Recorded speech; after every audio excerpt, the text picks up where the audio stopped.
Welcome to my teeny tiny studio.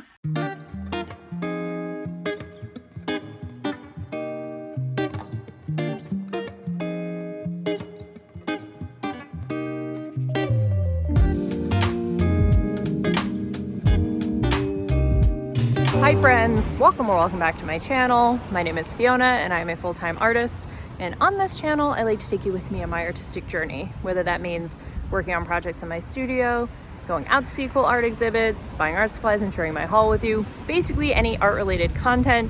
So if that sounds like something you're into, please like and subscribe. It really helps me out a lot. Today I am heading over to a artist friend of Maria's here in Nova Scotia. Her name is Hanna and she does a lot of rug hooking and basically just anything related to fabric. Her studio is very, very interesting and I think you're really going to enjoy it. So let's go check it out. Hi! Hi! Thank you so much for having us. Thanks for coming. First, we actually have to know, who is this? This is Ganga. This is my studio assistant. So cute. So my name's Hanna, but I go under the moniker H.H.HOOKS, I guess is probably what most people would know, and I mostly tuft. So this is my tufting frame, and this is my tufting gun. Basically, it's a type of fiber art for people that don't know, I guess what it is, where you feed wool through the gun and sort of paint with the yarn onto the frame. So you draw what you want and then you use your gun and you create the image from the back. So you create it backwards. Oh, yeah, so this is the back of all these. That's why like the words are written backwards. And sometimes I have a projector. Sometimes I freehand. It really just depends on sort of the design and how hard it is to set up the projector in this tiny room. That's usually the big factor. I mean, this is so interesting to me. So I don't know anything about this. What type of material is this? It's called tufting cloth. It's really similar to monk's cloth. It basically is a type of monk's cloth. And that's just a bit sort of thicker and I think a bit sturdier, I guess, because the tufting gun can rip through a fabric if it isn't quite strong enough. And where did you learn to tuft? So I'm self-taught, I guess, technically in tufting. I learned how to rug hook many years ago. I picked this up during COVID because I'd been rug hooking and started doing it as a job and then sort of wanted to see what else I could do and start making bigger things. And it just made more sense to invest in a tufting gun than spend sort of 25 hours per rug and rug hooking them. So do you have any examples of finished pieces we could see? Oh yeah. But here's my box of finished things so that the dog hair won't get on them. Oh my gosh, look at these. The colors are amazing. Thank you. Wow.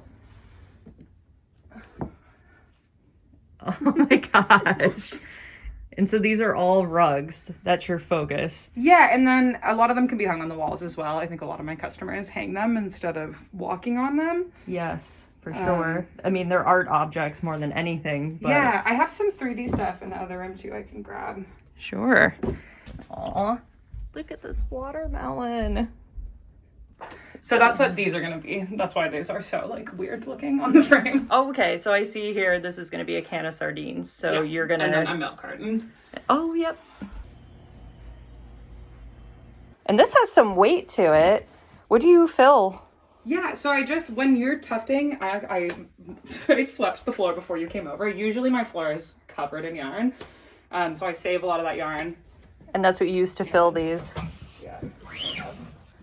You know, sort of this sort of okay stuff. I just sort of hold on to it and then I finally have found a use for it. I've stuffed like other things in my own, like cushions and stuff in my house before. That's amazing. I finally found a professional use for it. Wow. This is so cool. Thank you. So what inspired the transition to 3D objects? You just felt like, okay, I feel solid doing the rugs, so now I'm going to try and move into that. Yeah, I guess so. Yeah, I was getting a little bored doing the same thing over and over, and I'd seen a few other tufters do some 3D stuff, like some ottomans and whatnot. I'm really into ceramics as well. I can't afford my own kiln, but someday I will have my own kiln, but I love sculpture, so... yeah, I figured I would try to see if I could do sculpture with this. Yeah, I mean, it's definitely very sculptural. Yeah. These were sort of attempts to see if I could even do it. These are pretty good attempts, out, so. you know? I'm impressed. Yeah, I wasn't intending to sell them initially when I made them, but I think I probably will now. Oh, for sure. And yeah, guys, I will link her shop below and all her social and everything. So go over, give her a follow, a like, and support the shop. I saw these before too when I was wandering around in here. What are these little tulips? Yeah, they're just little coasters that they're coasters. I really should list on my website. I honestly sort of forgot that I had them. So nice. I'm a bit disorganized. Well, it sounds more like you're prolific. Like you make a lot of things. Yeah, I tend to make a lot of small things to sort of fill in the little gaps on my frame, and I made a bunch of those. But this is my other tufting gun, and it's broken right now, and that's the one that can do like this effect, the cut pile. So I only have the loop pile right now. So this is like a shorter. In this you can feel a little bit more. Yeah, so the difference is just, if I could turn on the machine, I could show you. Oh, I guess. So this is a cut pile.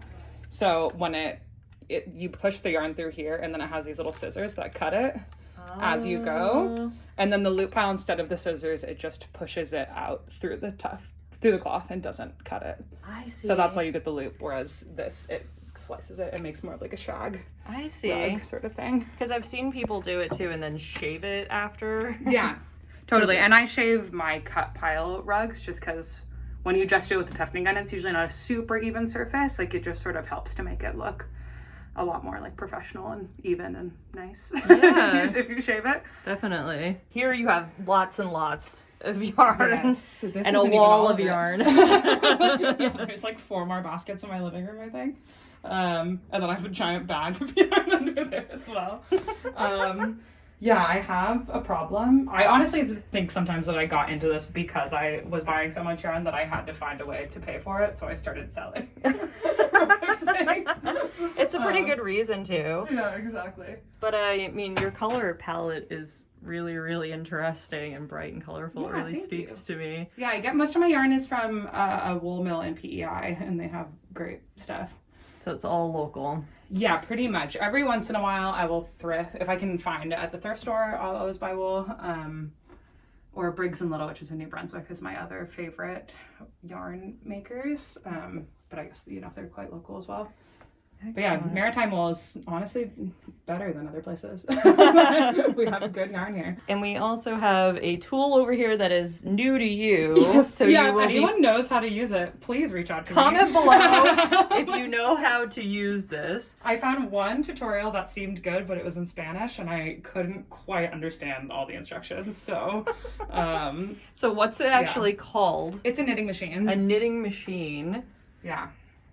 And it's for knitting. So if anyone knows. Someday I will find the time to learn. I have a friend that's an engineer that actually wants to take it home with him so he can figure it out and then teach me. So I might take him up on that offer. So we'll see. And we're just going to move into the secondary space here. Yes. Welcome to my dining room. It is right now a sewing room. So this is lovely. Nice. Yeah, I know. I need to paint this table. That's what I bought it for, and I have not had the time. But... Ooh, what's this over here? Oh, so that's a yarn winder. It's like a very antique one. I've never actually used it to wind yarn, although I think it would still work. Very cool. Tell me a little bit about the project you have here. Yeah, so last year I had some sweatshirts screen printed, and I had a whole batch of them where the screen printing was just done really badly.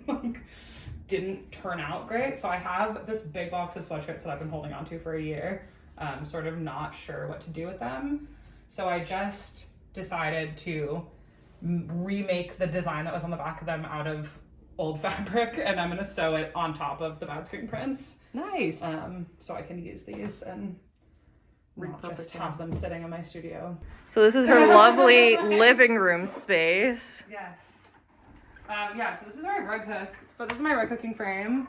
And I don't have any cloth handy, but this is just basically a way of making rugs by hand. It's a very like maritime craft that I learned when I first moved here. This is a rug hook. It's really similar to punch needle. I think that's what a lot of people have heard of. Yeah. That's sort of the more popular version on the internet, but this is the maritime folk art version. I can show you the last thing I made. It's my mom's dog. Oh, Ollie. Yeah, so this is rug hooked. That's Ollie. My mom wrote like a little book for my 2-year-old cousin for her birthday about her dog. So this is gonna be the cover of the book. I love that. That's excellent. Yeah, he's very cute. Yeah, this is so interesting. I've never even seen one of these devices. I just love all the tools that you have in here. It's all brand new to me. Yeah, I have a lot. I have a lot of niche things. And we have some bananas here. Oh, yes. Yeah, I've made most of these kitchens. So neat.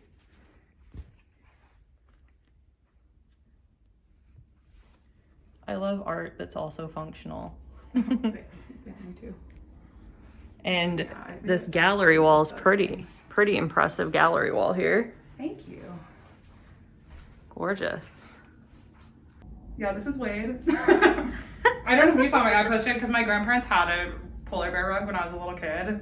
That was truly the thing of nightmares. I hated that thing so much. It was so terrifying. And like, also, where did we get a whole polar bear? Where did that come from? I don't want to know. But so this is my polar bear rug. No polar bears were harmed in the making of this rug. So cute. So can you tell me a little bit about the steps here? These are so sweet. Sit on them. So I have this very old house, and when we moved into this house, this staircase had truly the most horrific carpet I have ever seen in my life. It was the first thing that we did in the house was get rid of that carpet. But then we have like this like sort of subfloor wood, which is not great, and we painted it because it was very ugly and had about 10 layers of paint on it, except, whatever. But my poor almost 10-year-old dog was having a rough time getting up these steep old stairs, so I made her these stair treads. Oh, it's so sweet. Yeah. I mean, they're partially for me as well because they look nice. Oh my god. And I love that they're all different. Functionality is for her. Yeah, I love that they're all different too. Yeah, they were really fun to make. I truly worked on them over like a 6-month period because I was just squeezing them in on my frame whenever I had the space. Totally. But yeah, I'm really happy with how they turned out. Well, thank you so much for sharing your studio and your home with us. We really enjoyed it, guys. If you have any questions, leave them in the comments below. And yeah, see you in the next one. Bye. Bye.